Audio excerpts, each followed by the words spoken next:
Maximum power transfer theorem में मैंने आपको जो क्वेश्चन दिया था उसमें ये वाला क्वेश्चन था। इसमें हमें जो वैल्यू निकालनी है लोड रेजिस्टेंस की, वह है लोड रेजिस्टेंस की वैल्यू जिस पर इस पे अधिकतम शक्ति स्थानांतरित होगी और एवं इसमें अधिकतम शक्ति जो स्थानांतरित होगी उसका मान, ये हमें निकालना था। तो इस क्वेश्चन में आप देख रहे हैं यहाँ पे लोड रेजिस्टेंस कहाँ लगा हुआ है, ए बी टर्मिनल्स के अक्रॉस। तो ए बी टर्मिनल के अक्रॉस हमारा लोड रेजिस्टेंस है। तो हम सबसे पहले, जैसे कि आपको मालूम है, आर एल की वैल्यू क्या होना चाहिए, आर टी एच के बराबर होना चाहिए। अधिकतम शक्ति स्थानांतरित के लिए पी एम के लिए आर एल की वैल्यू आर टी एच के बराबर होना चाहिए। तो आर टी एच निकालने के लिए हमें वोल्टेज सोर्स क्या कर देंगे, शॉर्ट कर देंगे, क्योंकि यहाँ आंतरिक प्रतिरोध नहीं है इनका, तो वोल्टेज सोर्स क्या जाएंगे, शॉर्ट। तो ये शॉर्ट और ये शॉर्ट, तो ये ध्यान से देखिए, ये लाइन शॉर्ट है, ये लाइन शॉर्ट है, तो इस लाइन का वोल्टेज हो गया 0 और इसके साथ कौन कनेक्टेड है, 3 ओम। तो ये रेजिस्टेंस भी क्या जाएगा, शॉर्ट हो जाएगा। तो बचेगा सिर्फ सर्किट में सिर्फ 6 ओम रेजिस्टेंस। तो आर टी एच की वैल्यू होगी 6 ओम। अब वी टी एच निकालना है। वी टी एच निकालने के लिए ये सर्किट और ये सर्किट हो जाएगा, परंतु इसमें कोई करंट फ्लो नहीं हो सकता, इसमें हम करंट फ्लो करा सकते हैं। ये होगा -3 + 3i + 6 = 0। आई की वैल्यू आ गई -1। हालांकि ये निकालने की ज़रूरत नहीं थी, वी टी एच हमें डायरेक्टली दिख रहा है। 6 ओम में चूँकि कोई भी करंट नहीं है तो इसके क्रॉस कुछ भी वोल्टेज नहीं होगा, इसीलिए इसका हम डायरेक्ट लिख सकते थे।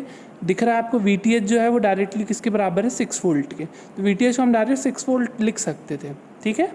अब इसके बाद पी एम की वैल्यू निकल जाएगी we T H square upon 4 R T H से, तो ये हमारी पी एम की वैल्यू निकल गई।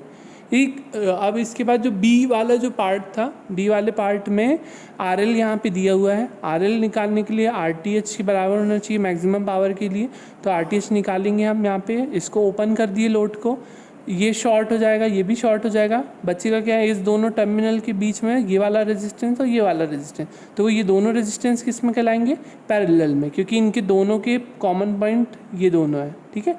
इसका ये वाला पॉइंट कॉमन ये है, इसका भी ये वाला पॉइंट कॉमन ये है, इसका ये वाला पॉइंट कॉमन ये है, इसका भी ये वाला पॉइंट कॉमन है ये।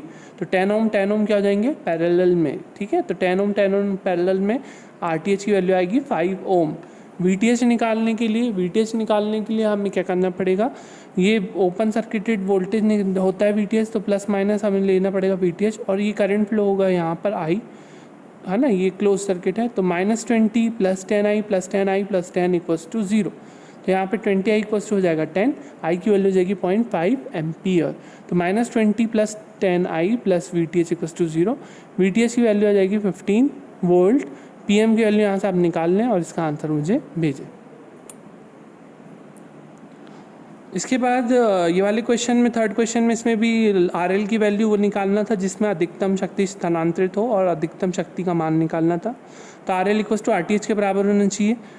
ये 3 वोल्ट क्या जाएगा, शॉर्ट, ये 1 एम्पियर का जाएगा ओपन, हो जाएगा।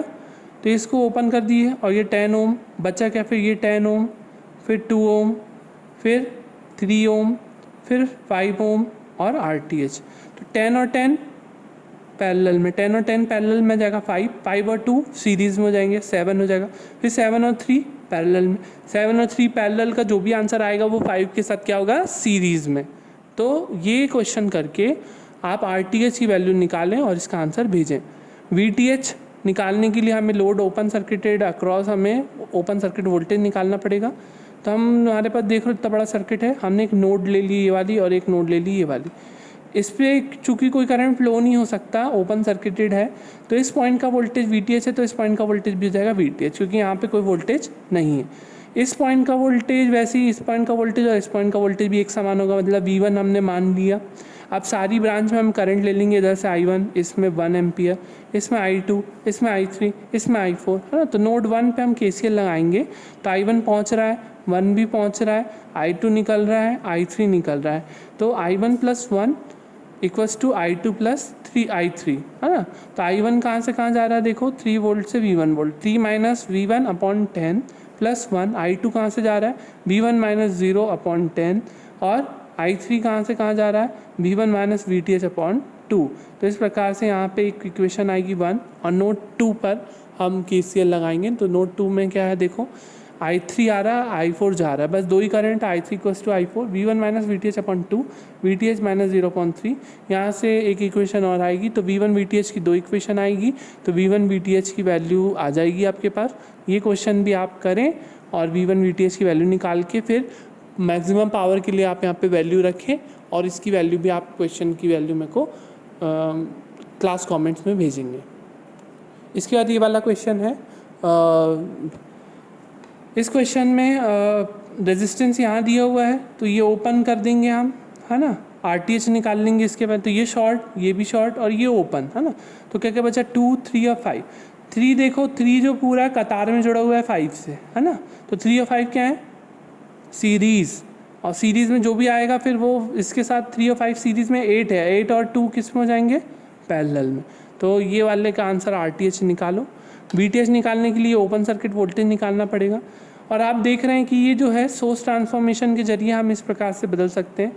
ये नीचे की तरफ था तो इसलिए माइनस प्लस पोलैरिटी, और 6 5 जो 30 वोल्ट हो जाएगा, और ये 5 ओम सीरीज़ में आ जाएगा। इस प्रकार से हमने यहाँ पे सोर्स ट्रांसफॉर्मेशन लगाया, और ये प्लस माइनस VTH है ओपन सर्किट वोल्टेज हम यहाँ पे निकालेंगे। तो ओपन सर्किट वोल्टेज निकालेंगे तो यहाँ पे करंट हमने एक सर्किट में प्रवाहित करी, ये वाले, तो -20 प्लस 3i, फिर आगे बढ़ो प्लस 2i, फिर आगे बढ़ो -10, फिर प्लस 5i, फिर -30 इक्वल्स टू 0। यहाँ से i की वैल्यू है 6 एम्पियर।